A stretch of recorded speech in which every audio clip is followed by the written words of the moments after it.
Good afternoon, everyone, or where wherever else you are in the world. It's evening here in Thailand, and this is my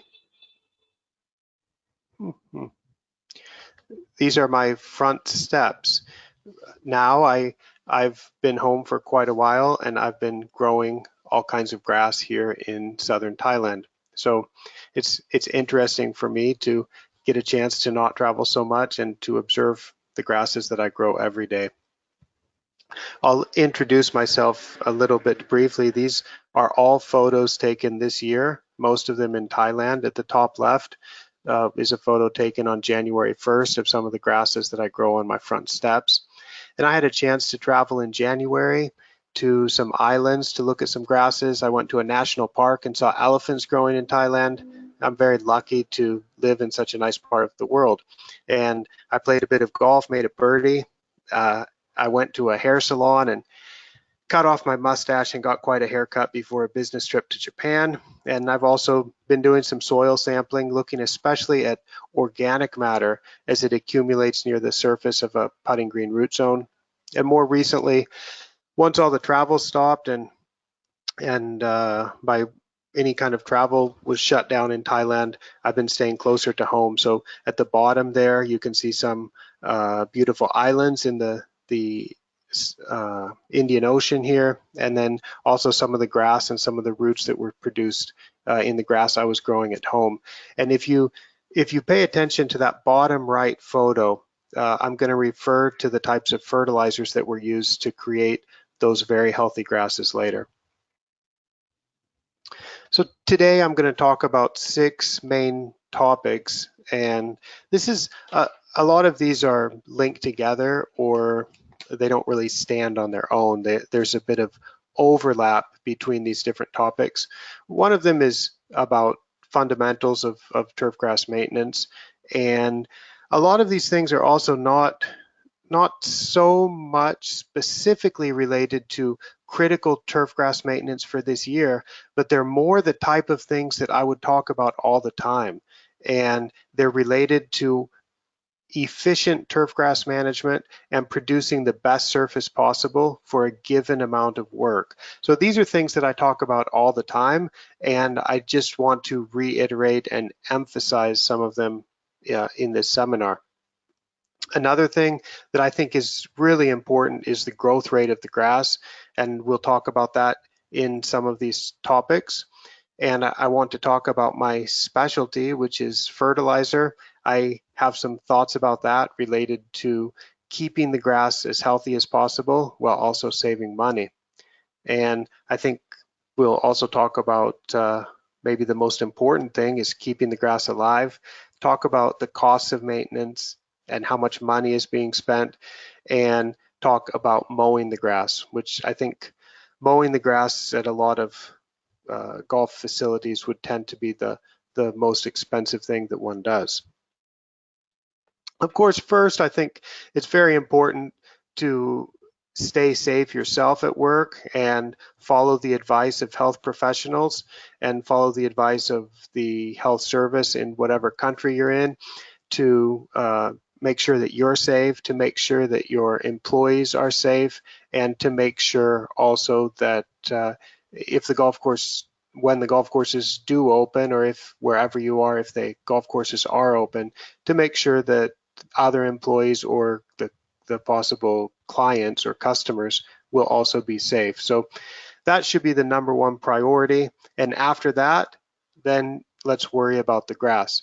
So I think it's really, really important to remember the fundamentals of turfgrass maintenance. That doesn't mean necessarily that it's simple, but it's going back to the basics and going back to the fundamentals and remembering what the most important things are in order to be able to prioritize the work that's most important to take care of the grass. I wrote about that in my book, A Short Grammar of Greenkeeping. I think it has 14 chapters. So it talks about the effect of the weather. It talks about water in the soil, air in the soil, salinity, and it talks about measuring the clipping yield. It talks about nutrients and fertilizer a little bit. It's a very simple book and a very fundamental book about how grass grows. So a lot of the things that I'll talk about in this seminar today are also included in this book, and I've made the book available for half price, $7.50, something similar in euros. And if you just go to the book website, it's going to give you the full price. But if you go before April 30th to the link that is on the Campus del Césped website, you can get the half price book if you're interested. One of the things that I think is really important for a fundamental understanding of turfgrass maintenance is understanding what effect the temperature will have. And there's some cool tricks that you can do with something called growth potential to convert temperature to a number that goes from 0 to 1. And a number of 0 would mean the grass is either under tremendous stress and can't grow, or it's too cold for the grass to grow. And a number of 1, or a number that's higher, that's close to 1, is going to indicate the grass can almost grow perfectly, that the temperatures are very close to an optimum for photosynthesis.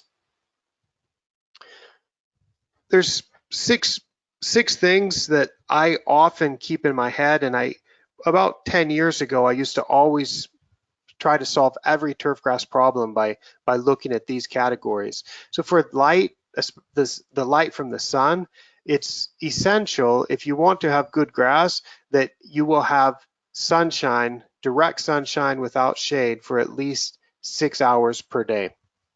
So I often think of the time from 9 o'clock in the morning until 3 p.m. in the afternoon.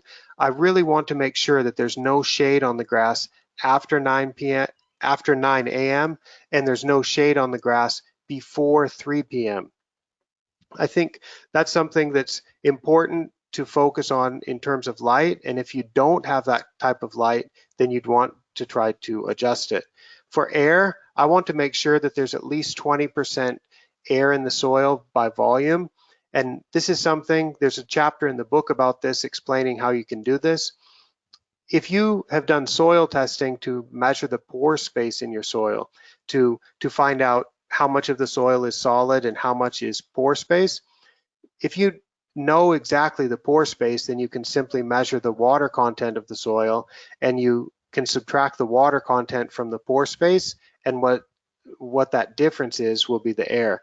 If you haven't measured the pore space in the soil, it's still possible to get quite an accurate estimate of the air, because most soils will be about 50% solid matter and about 50% pore space. So I generally will just assume that the soil is 50% pore space, and then if I, for example, measure that the water content is 28%, if I subtract that from 50, I find that the air content would be 22%, because 22 plus 28 come to be 50.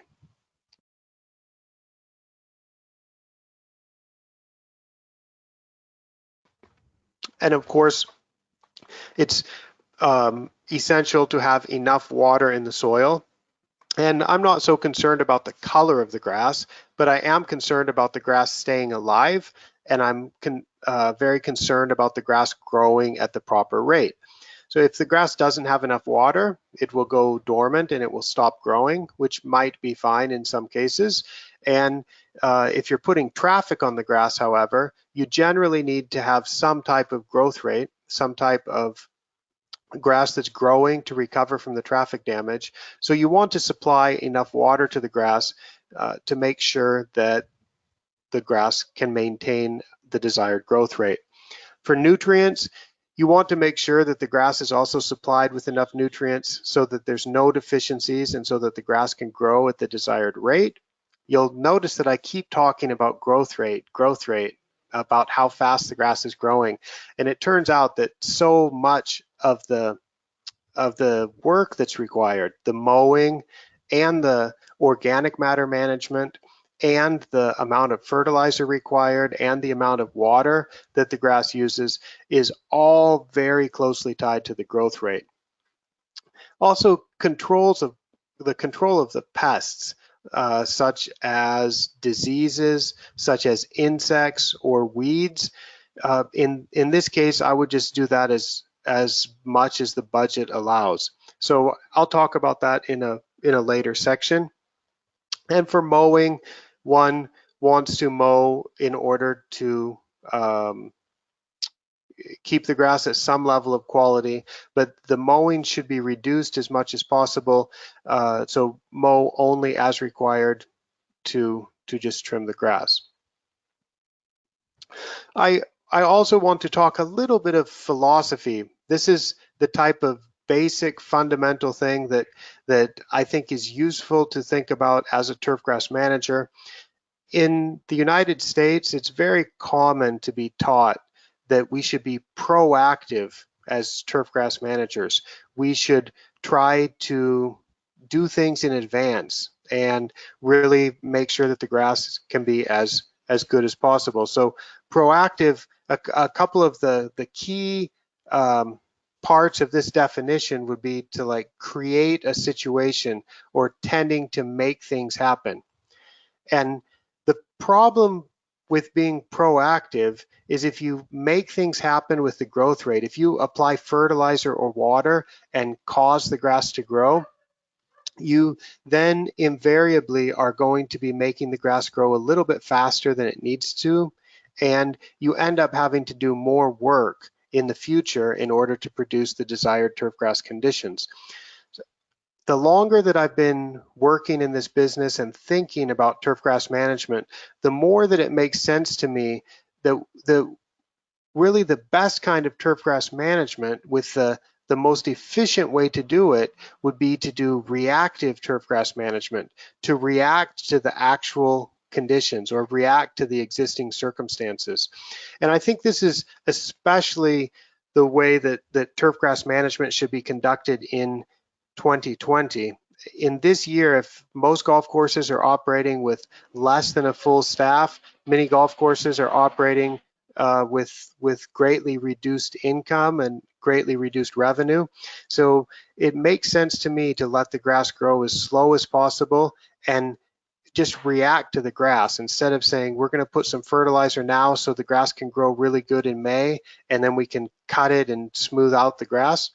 I would want to let the grass tell me how it's doing by letting me observe the grass, and then I can say, you know, it's not growing fast enough. I think I need to add a little bit of fertilizer, or just let the grass tell me what it needs, and then I can react to that. It makes more sense to me to do it that way.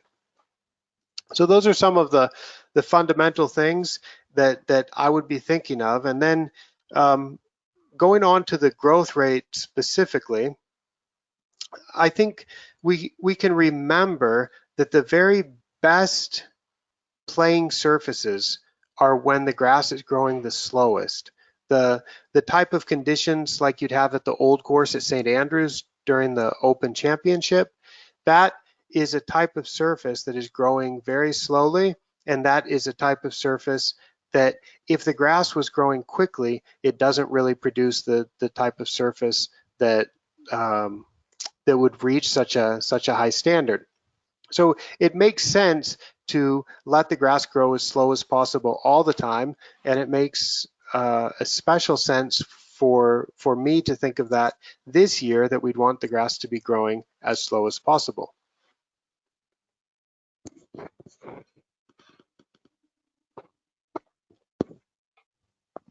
I want to make a brief suggestion that if you're not measuring the clipping volume, if you're not measuring exactly how much grass is being mown off of the greens, I think this is especially important for putting green turf, because that's the most highly maintained area of a golf course. Please consider measuring the clippings, because it turns out to be incredibly useful. And people are doing this anyway to some degree, because they look in the basket and they see how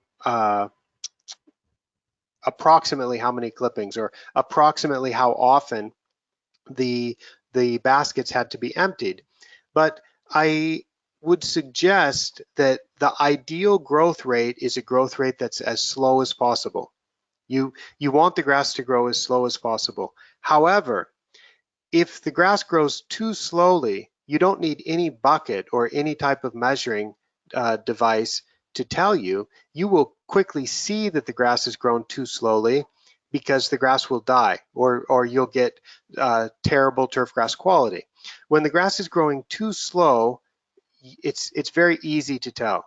The problem with that is turf grass managers will always make the grass grow faster than that because they don't want the grass to fail. So they will put fertilizer and water to create a growth rate that is faster than or more rapid growth rate than is ideal, because that's the only safe way to manage turf grass. If it's growing too slow, it will die. So if you do that, then it's very difficult to tell on the high end if the grass is growing faster than it possibly could. But if you start measuring the clippings, you can more safely get down closer to that level that's ideal, that's a very slow growth rate, but it still gives you a tremendous amount of safety and you don't have to worry about the grass dying. I won't make any more advocacy for that particular technique other than to say I've also written a short book about it, and that book is free, and you can find it at my website at asianturfgrass.com on the books tab.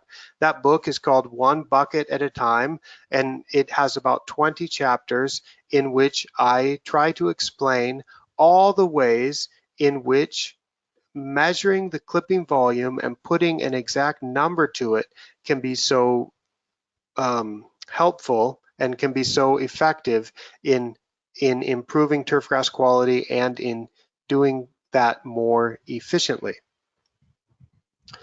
I'm now going to switch to looking at some data and work through some calculations here. So I looked up data using the Dark Sky API service for the latitude and longitude coordinates of La Moraleja near Madrid. And this is the high and low temperature, the temperature range for every day from January 1st of last year up until last Friday, the 24th of April. So this is the type of temperature, and I think everybody is familiar with that type of data. And I've now expressed in this next chart these as the average. So now I've taken the low temperature, I've taken the high temperature for each day, I've divided them by 2, and now we are looking at the average temperature. And that gray line that's going through the chart, that gray line is showing like a local smooth or the running average. So this is looks like a challenging place to grow grass, because in the summertime sometimes the temperatures are approaching 30 on average, and in fact the average temperature above 25 in midsummer is not ideal for cool season grass. And then in the winter the temperature gets down close to 0, which means the grass won't really be growing much either. But here's where that growth potential that I mentioned can come in. So I've taken those data for the same location and converted from temperature data now to the growth potential data. And we can see that there's a big dip in growth potential in midsummer, but there is a great time for growing grass in the spring and in the autumn when the growth potential is close to 1. And what that means is when the growth potential is close to 1, it means the temperatures, the air temperatures, are close to an optimum for photosynthesis. And when the growth potential is closer to 0, it means the temperature, the air temperature, is moved far away from the temperatures that are optimum for photosynthesis. We will get back to that a little bit because I want to move on now to the fertilizer topic. And I would just say that in this year, in this type of situation, I would not apply any fertilizer unless you want the grass to grow more, because it's just not necessary. And if you do apply fertilizer, I would think of it this way: set an upper limit on the amount of fertilizer that you would apply, and you can set that upper limit very safely and be very sure that you're supplying all the nutrients that the grass can use. And you can do that by making an estimate of how many nutrients the grass will use. And I'm going to show quickly how that can work. And it turns out when you make that estimate of how many nutrients the grass can use, it gives you quite a reasonable number, and a number that might be surprisingly low for some nutrients, of how much is required. So this is the chart that I showed before. This is the growth potential view based on those temperatures, and you can see that the growth potential goes from 0 to 1. And now that chart has changed slightly, and what the chart shows now on the y-axis, on the vertical axis on the left, is the daily estimated nitrogen use. And the way that I get that number is by saying if the grass is in the temperature at which the temperature is ideal for photosynthesis, the temperature is at an optimum level for photosynthesis, at that time of the year, I expect the grass to be growing at its maximum rate, to have its potential to grow at the maximum rate. And at that time of year, I would expect the grass to grow at a speed where every time we are mowing the grass, we would be harvesting the amount of clippings that would contain about 0.1 grams of nitrogen per square meter per day. That is the estimated nitrogen harvest per day. And when the grass is not growing at all, I'm expecting we're not removing any nitrogen. So we get a number that goes from 0 up to 0.1. By the way, if anybody does measure clipping volume, if you work through this amount of nitrogen use would predict that you'd be getting a clipping volume of 32 milliliters of fresh clippings per square meter per day, and those clippings would contain 5% nitrogen. So that's what that amount of harvest corresponds to. And after doing lots of clipping volume measurements, I think that for most golf courses, a daily clipping volume of, or a growth rate that would produce a clipping volume of about 32 milliliters per square meter per day would be considered a relatively rapid, or a kind of a maximum average growth rate. Then we can take all those daily numbers and add them together, and we can get some monthly amounts. So if we do that, now we're in units that make more sense, because most people don't think of nutrient use on a daily basis, but they do think about it on a weekly or a monthly or an annual basis. So if we look at 2020, if we look at this year, this type of prediction would suggest that the grass would have used about 3 grams, this would be for creeping bent grass, would have used about 3 grams of nitrogen per square meter so far this year. 1 gram per square meter is equivalent to 10 kilograms per hectare. And if we look at 2019, the month with the most growth was predicted to be September. And in September, it's predicted that the grass would have used about 2.7 grams of nitrogen, or 27 kilograms of nitrogen per hectare. And the total amount in 2019, using that method to predict the nutrient use, comes to 17 grams of nitrogen per square meter, or 170 kilograms of nitrogen per hectare. From that, we can also predict what the maximum amount of phosphorus, potassium, calcium, and all the other elements would be that the grass used. And we can get these numbers because we want to have healthy grass. And we know that healthy grass that used 17 grams of nitrogen would contain, if it's not deficient in phosphorus, it's going to contain about 2 grams of phosphorus or 5 grams of P2O5 per square meter. It's going to harvest about 8 grams of potassium per square meter, or converting that to potassium oxide, it would be about 10 grams. So we can get those amounts for every nutrient. So this is what I would suggest doing. For example, in the United States, there was a survey that the GCSAA did, and of nutrient use at golf courses in North America, and the average potassium use on golf courses in the United States was about 16 grams of potassium per square meter. That's for putting greens. The average value was twice this amount.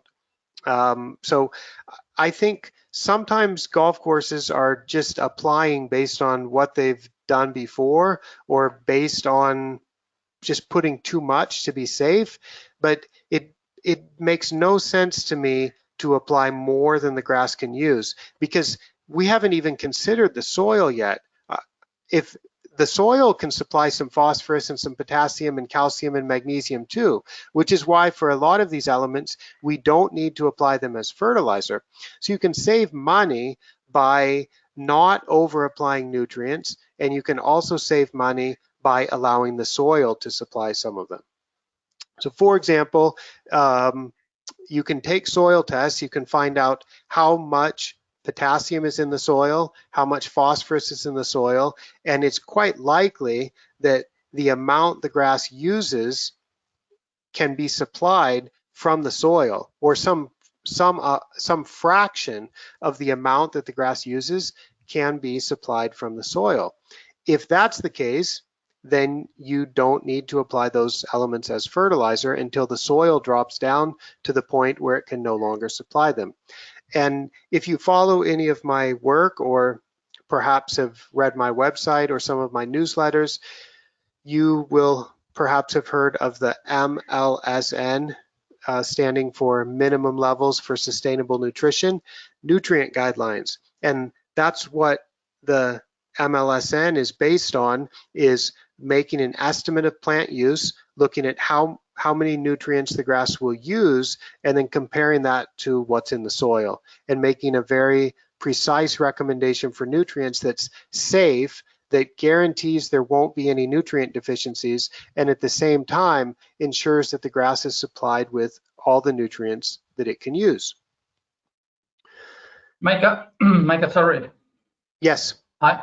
Okay. There is a question from. What I'm going to do is to unmute the attendee. Okay.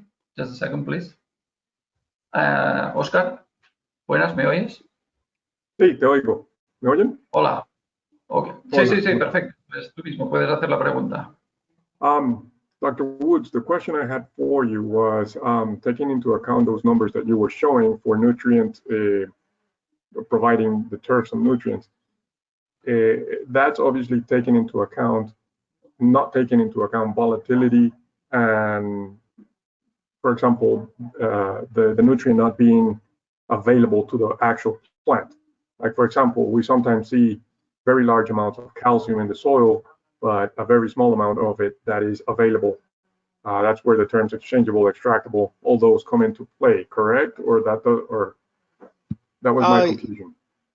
Yes, but I will say that those terms are largely marketing terms and not so much related to reality. So if there's a very high amount of calcium in the soil, I've never in my life seen a calcium deficiency. Now we can get really technical about the chemistry of that, but generally the way that I would consider that is to say the soil test is in itself a nutrient availability index.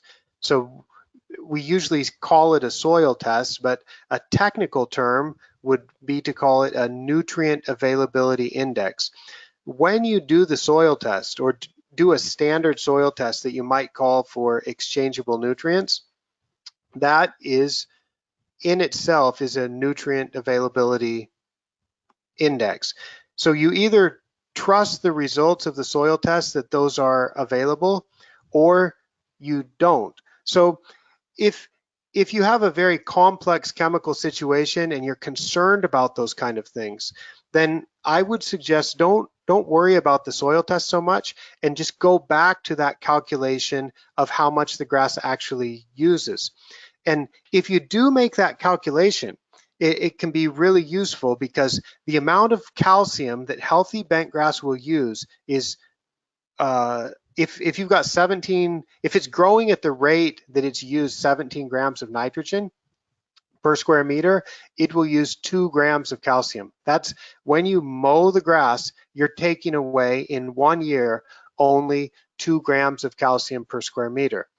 So if that's the case, if you don't trust that the soil test can easily be understood because you're concerned about availability versus extractable versus available or something, you can just forget about that and just say, look, I know that my growth rate is such that the grass is going to use 2 grams of calcium.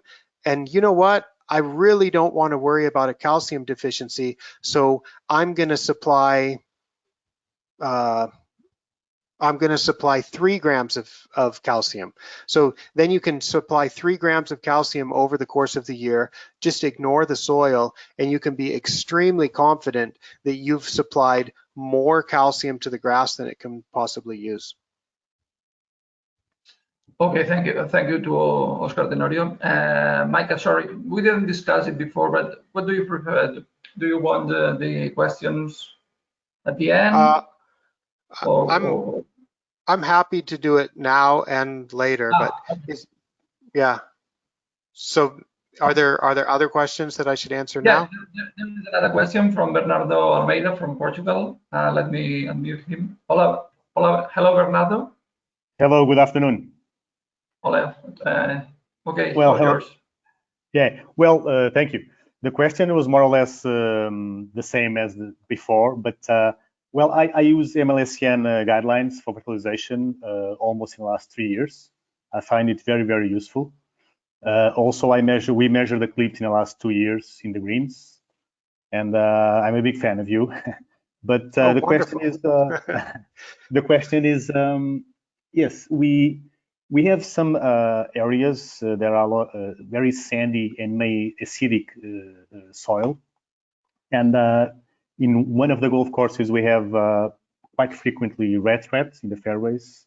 And the thing is, the availability of nutrients in these conditions with a sandy texture and also pH sometimes in some areas below 4.5, it's an issue, or you think we can follow the MLCN guidelines and the amount of nutrients that the plant feeds itself during the year to make the mats, and we go from there? Well, that's a good question. We developed the MLSN guidelines based on samples from good performing turf that had a pH between 5.5 and I think 8.5 on the high end.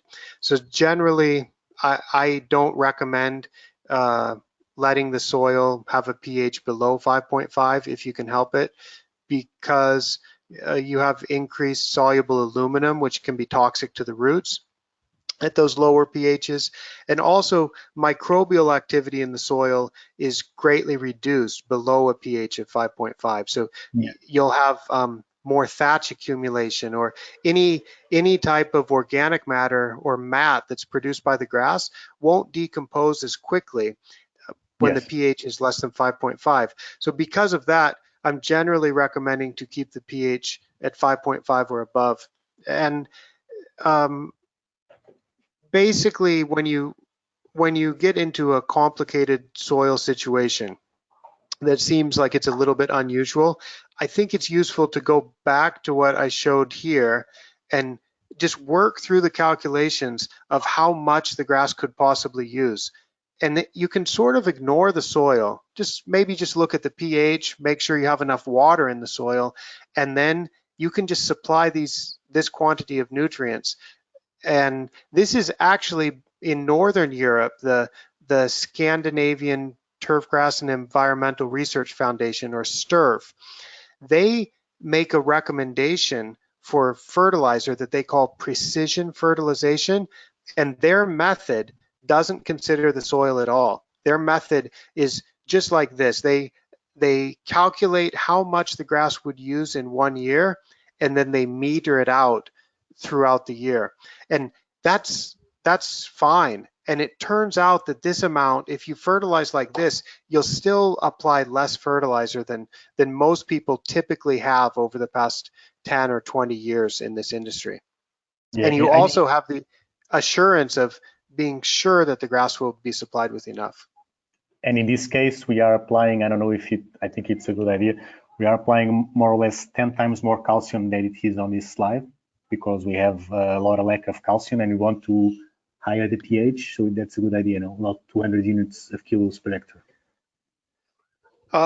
Yeah, if you're just, I hope it's calcium carbonate and not calcium sulfate, because if calcium sulfate won't increase the pH, but without calcium sulfate. carbonate will. Yeah. Well, thank you very much. You are welcome. Okay, thank you, Bernardo. And the last one from Xavier Millet, he is asking if you are considering the nitrogen that's supplied with the rain. I consider the nitrogen supplied by rain to be minimal, and it turns out there's some places in the world that measure this, and it usually turns out to be something like, it varies depending on how much industry is there, but it will often be in the range of 30 or 40 kilograms per hectare per year, something like that. So what I'm showing here is how much I'm predicting the grass would use. And I think the amount mineralized from soil organic matter will also, in a typical golf course soil with the amount of organic matter that golf course soils tend to have, you will get mineralization of about 20, 30, 40 kilograms of nitrogen per hectare also. So the amount of nitrogen that you'd apply as a fertilizer would probably be subtracted from this. So I'm saying 17 grams is the use, and then you can consider the amount from rain, you can consider the amount mineralized from the soil, and subtract those.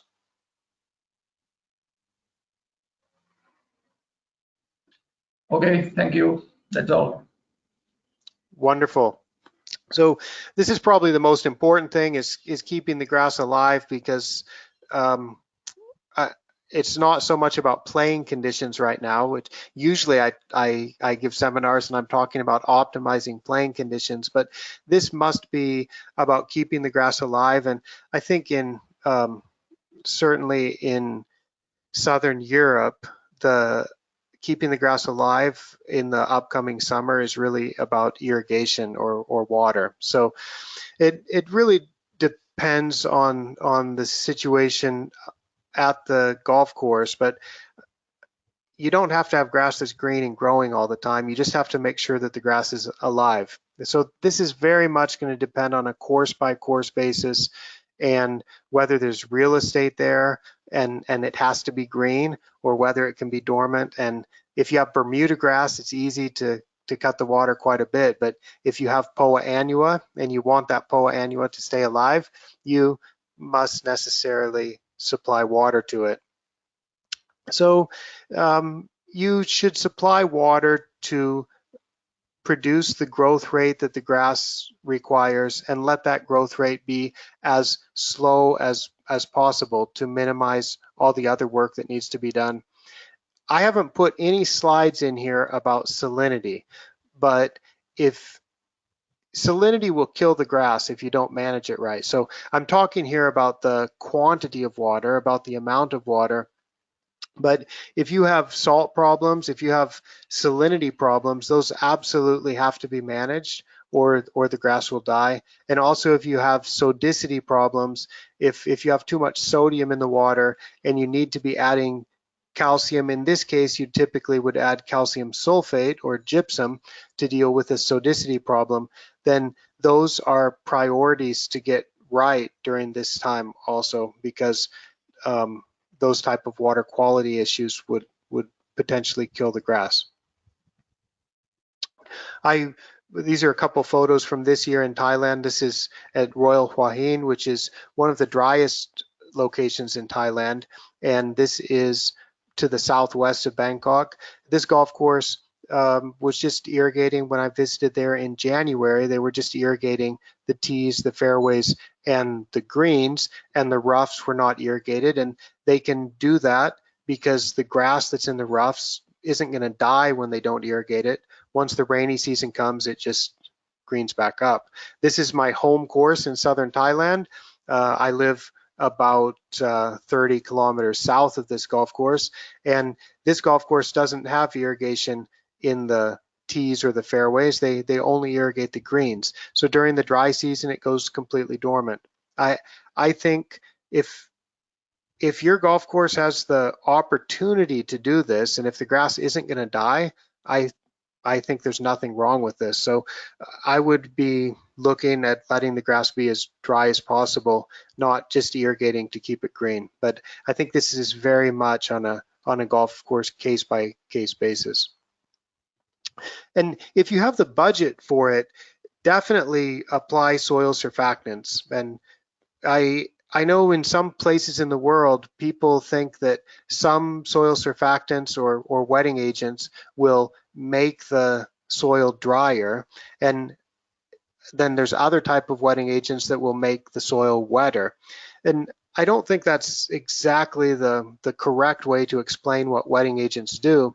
What wetting agents are certain to do, almost all of them, are going to allow the water to spread more evenly in the soil. So not only does it infiltrate into the soil better, but it can move horizontally or laterally throughout the soil also. So what the effect of that is for a given unit of water, say for 5 liters applied to 1 square meter, that water is going to spread more evenly in the soil.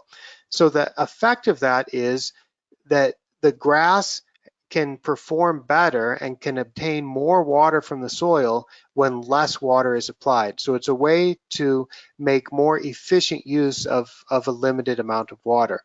And also, a good thing about wetting agents is they make the soil easier to re-wet. So if you do allow the soil to dry down and you're keeping the soil quite dry so the grass doesn't grow too much so you can reduce mowing, having applied wetting agents will make it easier to re-wet that soil. So if you have an opportunity, if you have a budget to apply wetting agents, I recommend that. And about other pests, I think this is my personal thoughts about this. I've read, I think it was in the Australian superintendent's website, they had an update about how to manage grass during this time, and they said definitely control diseases, definitely control insects. Don't prioritize weed control because you can always control weeds with herbicides later. And when I think about it, I'm not so concerned about insects or diseases because I'm trying to manage the grass without too much stress now, and there's no customers. I don't care if there's a few little diseases out there. I am concerned about weeds, which may be because of the part of the world that I live in, but in a tropical climate or in a warm climate, some of the weeds that invade can be very difficult to control with herbicides in the future. So I would tend to prioritize weed control and cut back on, if I have to cut back on control of pests, I'd look at cutting back on fungicides, cutting back on insecticides. but I think this is also something that's going to be very specific to individual properties. And I think it would be useful to prioritize areas if you have to. So this is a golf course in Japan that this particular hole, I think is the 18th hole. It has 2 bentgrass greens. And I don't show any pictures of the other holes, but on all the other holes, they let the extra bentgrass green die. So they're just using this extra one as a nursery. But this golf course, they are also prioritizing the limited amount of water they had. This was a couple years ago during a drought. They were only irrigating the bentgrass greens, not irrigating the zoysia fairways or the zoysia roughs. And they had to save money, they'd let their extra greens die. If you're familiar with golf in Japan, you may be aware that a lot of golf courses there, maybe 20 or 30% now, have 2 greens per hole. And that's kind of a historical, well, a lot of golf courses in the 1950s and 60s were built that way, not so much anymore, but there were hundreds of golf courses that were built with the 2 green system. Of course, it's more expensive to maintain when you have 2 greens. And now by prioritizing the work that's done, this particular golf course let the extra bentgrass green die on 17 of their holes. So I think in your golf course, you have to prioritize where you can apply primo, where you can apply wetting agents, where you're going to spend your time mowing, where you are going to irrigate. Sorry, Michael. Yes. There is a question related with the last slide from Nikhil Sangwal. Yes. Sorry, I'm going to try to mute him. Just a second.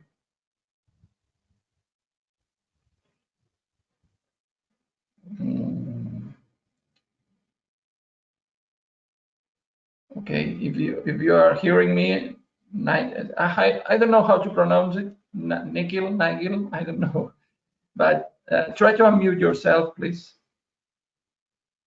If not, I'm gonna read it.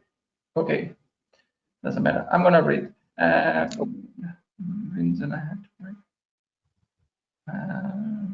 We have selected one green and had to break away from foliar filling for 2 weeks due to COVID lockdown across the country. What issues can we expect to see in the greens? Irrigation has been frequent and light for over a week.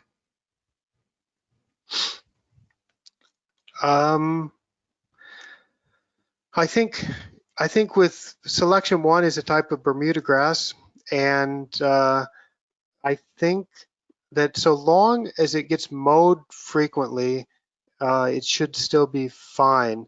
So if you're doing a little bit of irrigation and if you're cutting back on fertilizer, you might just see the leaves turn a little bit yellow, the growth rate slow down just a little bit. But if Nikhil is the same Nikhil that I think it is, who's in Calcutta, India, then that's a pretty warm, it's a pretty warm place, a pretty warm soil condition, so you'd still expect some mineralization, and I would expect that the grass could still do okay with some skipped fertilizer applications. Okay, another question from Lorenzo Lordio. He's asking about when you are calculating your nutrients, about requirements about nitrogen, if you are considering the deficiency of nitrogen used, considering the losses from evapotranspiration and leaching. Thank you. Yeah, that's an excellent question. I'm just talking about use in the numbers that I've showed so far. I'm saying that's what we're gonna cut from the grass when we mow the grass. That's the quantity of nitrogen that I'm expecting to take away. When we apply as fertilizer, I want to apply it as efficiently as possible, but generally you can expect about 60% of the nitrogen applied to be taken up by the grass, and The other 40% you can break down into some of it might be leached, but if we're professional turfgrass managers, we should be applying in a way that we can minimize the leaching. You'll find some of the nitrogen will stay in the soil, some of the nitrogen will get temporarily immobilized by soil microbes, and so it will become part of the soil microbiology, and then as some of those microbes die, then the nitrogen will then go back into soil organic matter that can be mineralized again. And of course, you've got your potential for volatilization or other atmospheric loss, but I'm not considering that in the numbers that I've shown, but I expect that turfgrass managers should try to apply nitrogen in a way that will minimize those losses as much as possible.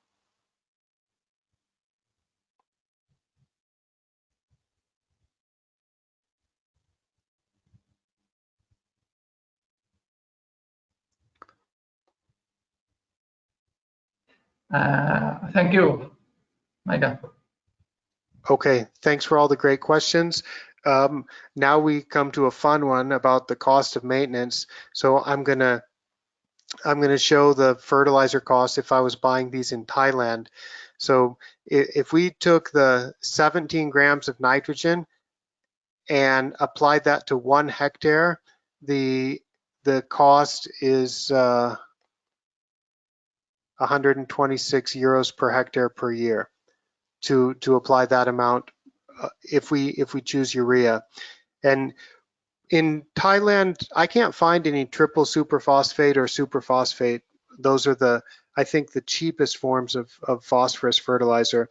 But I use diammonium phosphate here, which is the cheapest I can find. So I get some free nitrogen from that, but the phosphorus cost on that would be 56 euros per hectare to apply that annual amount that I calculated earlier, the 5 grams of P2O5 per hectare per year. And potassium, if applied as potassium chloride, would be 62 euros per hectare. So those total amounts of nutrients, the 17 grams of nitrogen, 2 grams of P, 8 grams of K, and I'm saying for calcium, for magnesium, for iron, those other ones, they're probably so low we don't need to worry about it. So just for NP and K, we can have a annual fertilizer cost, and the prices I think for urea, diammonium phosphate and potassium chloride are not too different, I suppose, between Thailand and Europe. We would have a total cost of about 244 euros per hectare per year to supply 100% of the nutrients that the grass would use. And I think a lot of golf courses might have putting greens that are larger than 1 hectare. So the total putting green area for 18 holes might be, on average, it's going to be about 1.5 hectares. Let's just say that we go to 2 hectares. Let's say we have relatively large greens. Maybe we have a big nursery, so the putting green area that gets treated with fertilizer would be 2 hectares. We could theoretically, fertilizing it with these very fundamental sources, we could fertilize for 500 euros per hectare per year. Now, I don't think many people are spending that. They might be spending 3,000 euros, but I know some places might be spending 30,000 euros. And there's definitely an opportunity for cost savings without much difference in quality. Now, you have to be careful when using these type of fertilizers, and they're not nearly as easy to apply as the products that are specially formulated for turf. But all those, remember those very healthy grass plants that I said to remember on the bottom right picture that I grew at my house? So all those very healthy grass plants, all of those roots, all those rhizomes, all those green leaves, that was produced with urea, diammonium phosphate, and potassium chloride. The grass really can't tell the difference. So if you're able to substitute some lower cost fertilizers, I think there's opportunities to save a considerable amount of money. And when you have more funds available, go back to the higher cost products if you think that would be a benefit. And also, I want to complain a little bit. I made my notes and I said, what the hell is a soil conditioner? I didn't really want to put that in writing, but I've seen some people on Twitter or on other social media platforms posting about now our golf course is closed, we're out putting out this soil conditioner. I'm like, what is a soil conditioner? It seems to be maybe something with humic acid in it, maybe something with some kind of organic materials or something, but I would encourage everyone to remember just how much organic matter is already in the soil. In a typical turfgrass soil, if we take a putting green, we can say on average a putting green soil in the top 10 centimeters is going to be about 1.5% by weight organic matter. That's humus organic matter. That doesn't include the rhizomes, the thatch, the stems, and that large undecomposed material. It's already the humified material in the soil. You've got 22 tons, more than 22 tons of that material in the top 10 centimeters, just sitting there. And a tremendous amount of that is humus. And in the one growing season, for typical turfgrass growth, you can expect to produce an additional 750 kilograms per hectare of humus. And I see people putting out products when on one side we're trying to save money and you know, we have limited labor, limited revenue, and people are putting out these products. I'm like, what are they trying to achieve when the soil already has so much organic matter?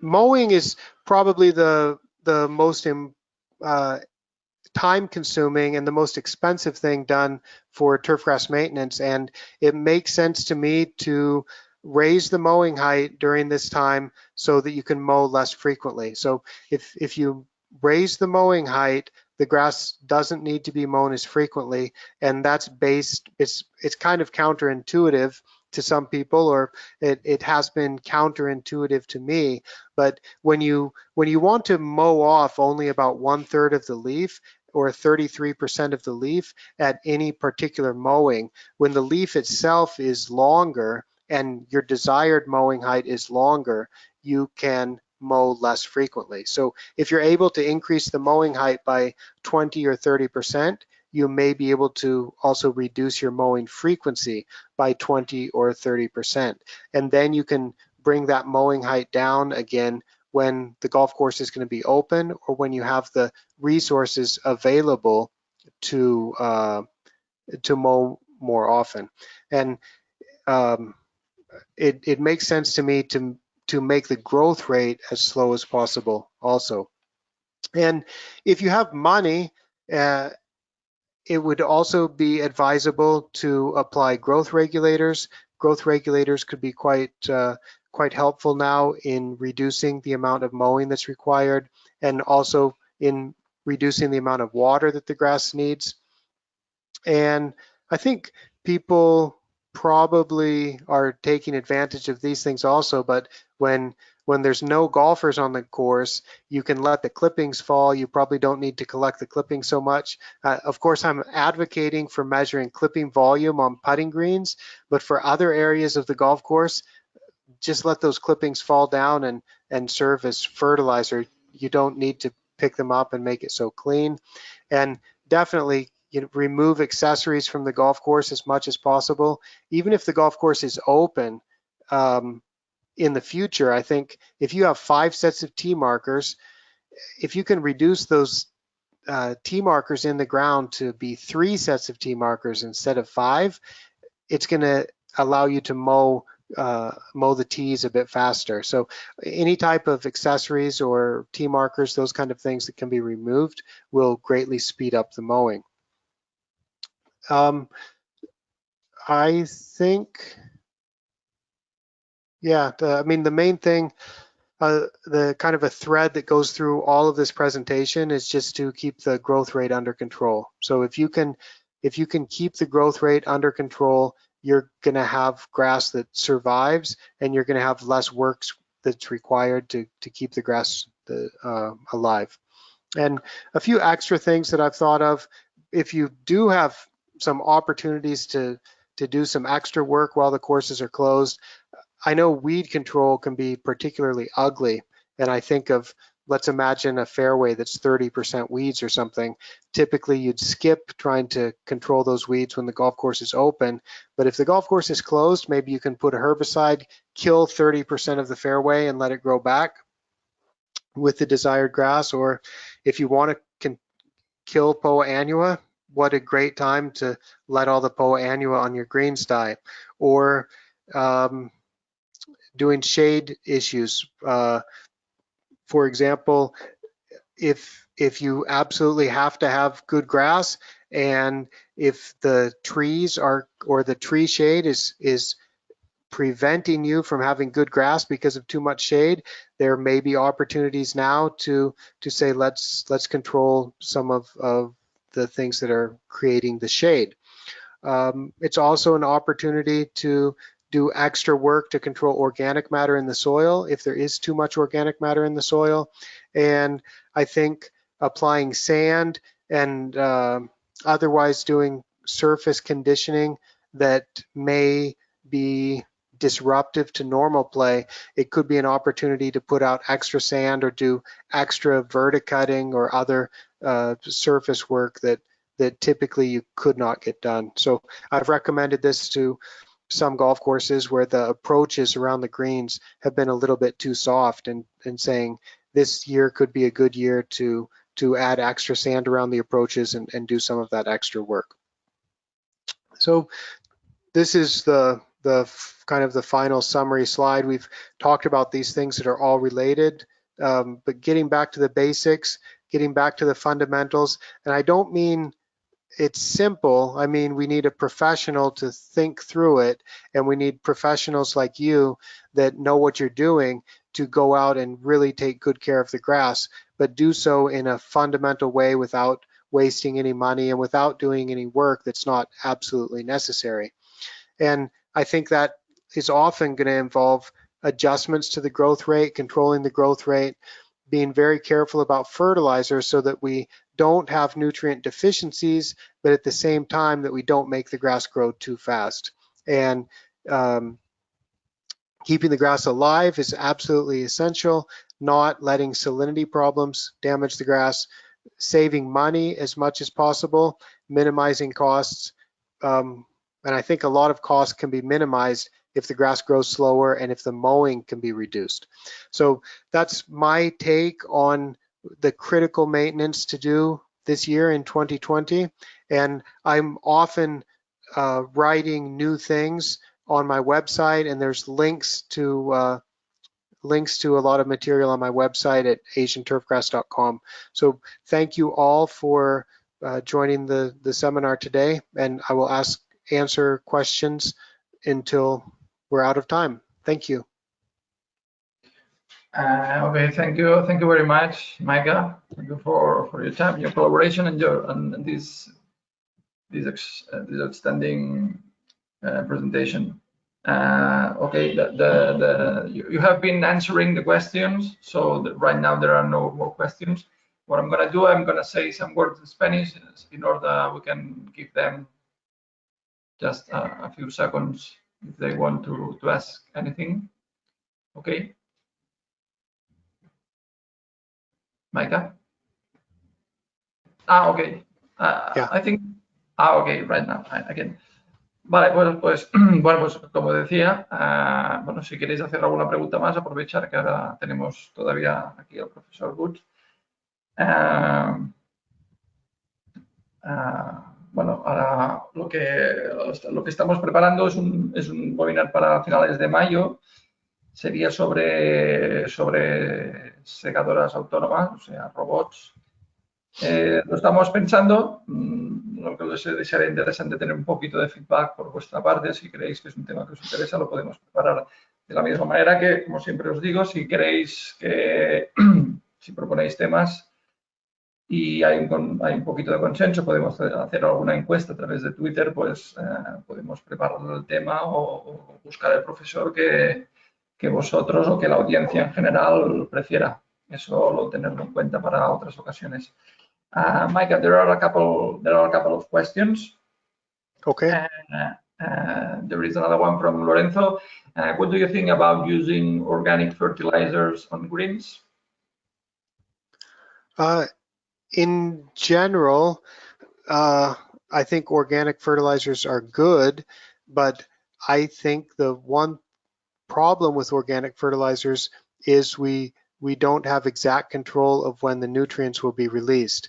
So my personal preference is to use inorganic fertilizers on greens because I know that if I apply a small dose, then I know the release will be almost immediate, or I have some idea of when it will be released. With organic fertilizers, I'm afraid that the conditions will turn to be high temperature and plenty of water in the soil. I may get a burst of nitrogen release from that fertilizer that I don't actually want during the time when it's hot and wet. But organic fertilizers work great and they're good. They also tend to be a bit more expensive, I think, per unit of nitrogen. So I don't really have anything against organic fertilizers. I like them. My personal preference for professionally managed turf is generally to use inorganic. Okay, a couple of questions from Bernardo Almeida. He says if using growth regulators reduces fertilization. That's a question. Yes, if you use growth regulators and reduce the amount of growth, the nutrient requirement of the grass goes down. So let's say if the grass is growing 25% less, you should be able to reduce your nitrogen supply and your other nutrient supply by 25% also, and you'll maintain the same or improved turf grass quality. Okay, another question from Xavier Millet. You considering plant physiology, what would you choose? Reducing the growth of the plant, reducing water, or using growth regulators?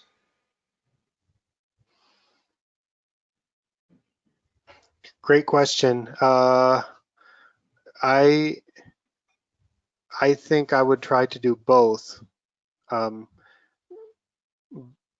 because I think I'm thinking of cynodin here, of Bermuda grass, but if I can apply, let's say 40 or 50% of ET, I apply water at 40 or 50% of ET, and I've also treated that with a plant growth regulator.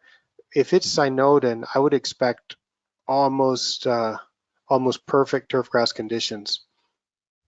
So you could get a complementary effect or a synergistic effect by applying less water combined with a growth regulator. I don't know so much for other grasses, but I would think creeping bent grass would be also would be good to do both. Okay, another guy from Portugal, Antonio Pedro Revelo. What do you think about fertilization on tree and on cool season grasses? Fertigation, fertilizer through the irrigation system? Yes. Yes, I think that's tremendous. It's a great way to supply small doses of nutrients, which is a very efficient way to do it. The types of products that are applied through irrigation systems are usually relatively low-cost products, which is quite useful. And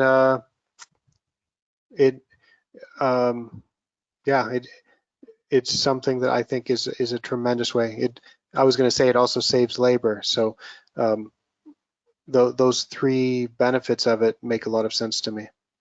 Okay, another question on Bermuda greens. Which would be the expected growth rate? When would you measure the clipping volume, daily or weekly? I think it makes sense to measure at least one green every day and measure the same green every day. Now, I would measure it in the morning after, as soon as the green has been mown, empty those clippings into a bucket and measure what the volume was. And I think if you can measure all the greens, but at least measure just one green to see how much the grass is growing. It actually varies quite a bit from day to day, not surprisingly.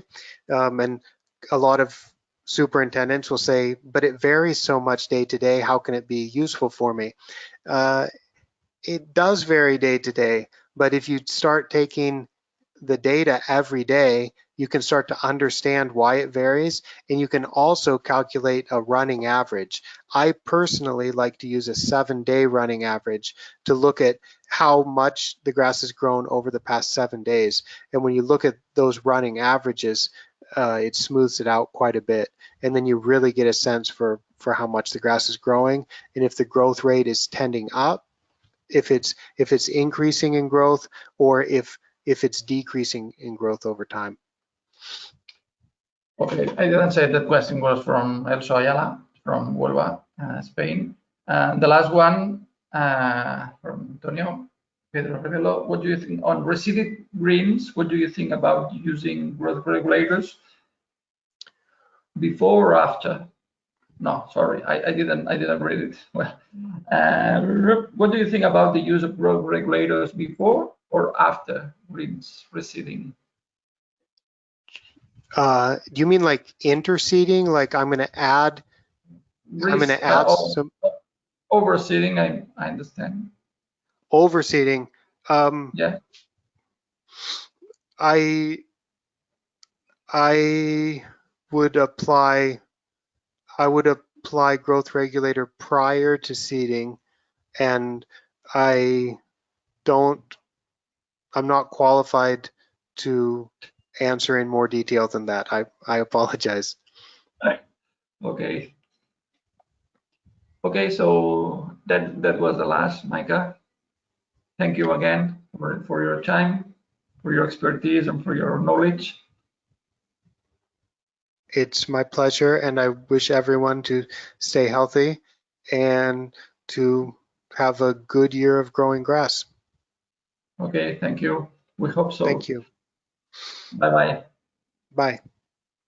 Bueno, pues nosotros pues ya nos despedimos y bueno, como comentábamos antes, pues a ver si organizaremos un webinar de cara pues a finales de mayo. Y bueno, pues yo en todo caso la idea que tenía era hacer un poquito de encuesta por Twitter, o sea que si nos seguís en Twitter, Campos del Césped, pues bueno, podemos saber un poquito vuestras preferencias, que siempre son de interés. Por mi parte nada más, muchas gracias de nuevo a los patrocinadores y a las diferentes entidades con las cuales colaboramos. Hasta la próxima. Buenas tardes.